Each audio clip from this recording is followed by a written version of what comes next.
هلو شوجر. حالة كده يا رب تسيبكم كلكم، وهي الزهد.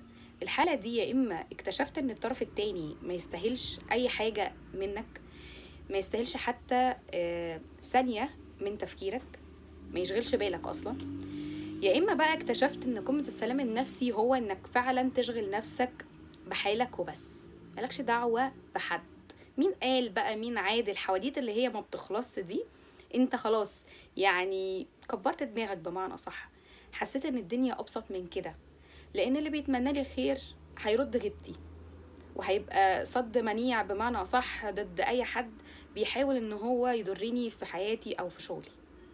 بس خليك واثق كده من نفسك، وواثق قبل اي حاجة في ربنا، ان دايما كل حاجة بتحصل لك هي خير، وان اللي كمان اتكلم من ورا ظهرك ده الكلام اصلا بيلف يلف يعني، وبيترد ليه، وزي ما اتكلم عليك وحش هيرجع حد تاني يتكلم عليه وحش برضو. فكبر دماغك دايما، وخلي دماغك يعني ما يشغلهاش الكلام ده. انت اهم حاجة انك توصل لقمة السلام النفسي اللي هيريحك، انك لما تشغل نفسك ببالك وبس او بحالك وبس.